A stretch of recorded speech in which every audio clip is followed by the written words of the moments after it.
Gemini. Welcome back to Starspoken Oracle. This is episode 9 of your weekly reading, and today we are reading for Gemini, for the week of July 1st through July 7th, 2026. You feel trapped in your own head this week, and the blindfold has been loose enough to remove the entire time. Every week I shuffle the deck for all 12 signs and let the cards fall where they need to, but this week Sky is doing more of the talking than usual. Two fast-moving planets are about to shake things loose right in the middle of a slower, more introspective retrograde season, and that tension between speed and patience shows up in your card whether you notice it right away or not. Before we get to your card, let's talk about what the sky is actually doing this week, because it touches every single sign, and it shapes exactly how your card wants to be read. The cosmic weather. This week's sky is anything but quiet. Mercury is retrograde in Cancer, a shift that began June 29th and holds through July 23rd, which means communication, travel, and old business all move a little slower, a little more prone to mix-ups, and a lot more likely to circle back to unfinished conversations from the past. Do not panic about the delays. Retrograde season is not punishment, it is a review period, and if you use it that way instead of fighting it, this can be one of the more productive stretches of your year. Then, on July 4th, two things happen within hours of each other. Mars forms an exact, volatile conjunction with Uranus at 3 degrees of Gemini, a combustible pairing of raw drive and sudden disruption that has been building since late June and finally snaps into focus. Expect the unexpected this week, sudden changes of plan, flashes of insight, or a jolt of energy that moves faster than your ability to plan for it. On the same day, Venus glides into confident, warm-hearted Leo, softening the sharper edges of the week with a dose of romance, creativity, and self-assurance. So the week has two moods running at once, Mercury retrograde asking you to slow down, review, and finish what you started, while Mars, Uranus, and Venus in Leo push you towards sudden action and bold self-expression. The trick is not choosing one over the other, it is knowing which parts of your life need the pause, and which parts need the leap. Every reading this week, for every sign, is really a variation on that same question: where in your life is patience the answer, and where is boldness overdue? This is episode 9 of Starspoken Oracle, which means we are now solidly past the midpoint of the year and sliding into the back half of summer, a natural point for stock-taking even without a retrograde underlining it. Whatever you started back in January has had 6 months to prove itself. This week's mixed signals of pause and leap are, in a sense, the sky asking you to check in on exactly that. For you, Gemini, the Mars-Uranus conjunction lands directly in your own sign on July 4th. This is your week, electric and unmistakable, even with your ruling planet Mercury still moving backward. Your card. Now, Gemini, let's turn the card. I shuffled the deck thinking about your week, about the energy the stars are handing you, and about what you need to hear rather than what might be comfortable to hear. The card that came up for you this week is 8 of Swords. Take a breath with that one, Gemini. Let's talk about what it actually means for you right now, and why the timing of this particular card, in this particular week, is not a coincidence. What it means. The 8 of Swords shows a figure bound and blindfolded, surrounded by swords planted upright in the ground. It looks like a prison. Look closer and the ropes are loose, the swords leave gaps wide enough to step through. This is the card of self-imposed limitation, the fear that feels like fact, the story you keep telling yourself about what you cannot do. For Gemini, ruled by the very planet turning retrograde in the sky and standing at the exact point of this week's most electric aspect, this card lands close to home.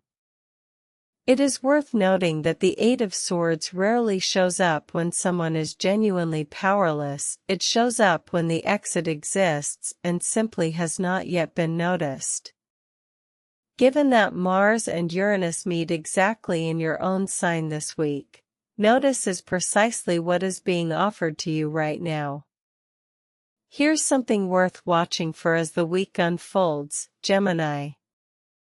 You might notice this as a decision you have delayed for weeks suddenly demanding an answer, or a conversation with yourself that has been going in circles finally landing somewhere solid. The exhaustion of overthinking usually peaks right before the breakthrough arrives. The areas of your life. Let's walk through where this lands, Gemini. In love and relationships. In love, the trap is usually a story, not a truth, the assumption that a partner has already decided something about you, or the fear that speaking up will end things. It will not. Say the thing you have been circling. Single Gemini, the overthinking about whether to reach out is the actual obstacle, not the person you are hesitating over. If you have been afraid to reach out first, this is the week the fear loses its grip. Reach out anyway. The story you have built about the likely outcome is very probably wrong. In work and career. Professionally, this week carries real electricity. The Mars-Uranus conjunction lands at 3 degrees of your own sign on July 4th. Which for Gemini can feel like a sudden jolt of clarity or a sudden exit from a situation that has felt stuck for a while. The mental loop of overanalyzing a decision has been the real cage. A sudden, almost impulsive move toward a new direction is more likely to work than you expect. Trust the jolt. The July 4th peak may bring a sudden opportunity, exit, or pivot that looks nothing like your original plan. Do not dismiss it for that reason alone. Some of your best moves this year will not have been plannable in advance. In money and resources. Financially, fear-based paralysis around a decision has cost you more than the decision itself would. The block is perception, not reality. A fresh, even unconventional option may appear this week. Do not talk yourself out of it before you have looked at the numbers. A financial fear you have been avoiding looking at directly is almost always smaller on paper than it has been in your head. Open the statement. Run the numbers. The relief is worth the discomfort. And in health and energy. Mentally, this is a week to loosen the ropes you have tied yourself with anxious loops, catastrophic thinking, the stories that keep you up. Movement helps more than thinking your way out will. Get out of your head and into your body. Overthinking drains you faster than almost anything else this week. Short bursts of physical movement between tasks will do more for your clarity than another hour of analysis ever could. And one more area worth naming this week, your own growth. Your growth edge this week is believing your own clarity when it arrives suddenly, rather than needing to talk it through 5 more times. Not every insight requires a committee, some of them simply require you to trust it and move. Your guidance for the week. Before the practical advice, a word on timing, Gemini. because this week's sky moves in a specific shape. The days leading up to July 4th will feel like pressure building, notice it rather than resisting it. July 4th itself, when Mars meets Uranus exactly in your sign, is the sharpest, most electric point of your entire week. Expect a sudden realization or opportunity right around then. The days after favor integrating whatever shifted rather than immediately acting on all of it at once. So what do you actually do with all of this? The blindfold is loose, Gemini. Reach up and take it off. A sudden, unconventional path opens on or around July 4th, walk through it before you talk yourself out of it. Gemini, this is one of your loudest weeks of the year astrologically. Do not spend it arguing with yourself while the sky is quite literally handing you an exit.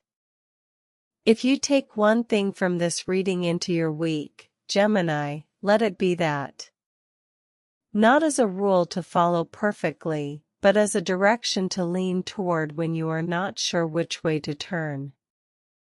Come back to your card if the week gets confusing. Eight of Swords is simpler advice than it looks at first glance. Closing. Before you go, Gemini, here is a one-line journal prompt to sit with this week if you want to take this reading further than just listening. Where this week am I being asked to slow down, and where am I being asked to leap? Write down the first honest answer that comes to mind, not the answer that sounds best, just the one that is true. Gemini, here is your affirmation for the week of July 1st to 7th. Say it with me, once, like you mean it. I release the story that has been holding me back. Carry that with you as you move through this week's Eight of Swords. That is your reading for this week. If this landed for you, subscribe so you do not miss episode 10. It drops next Wednesday, with a brand new card for every sign. And if this week's reading was helpful, share it with the Gemini in your life who needs to hear it too. The stars have spoken, Gemini. Until next week.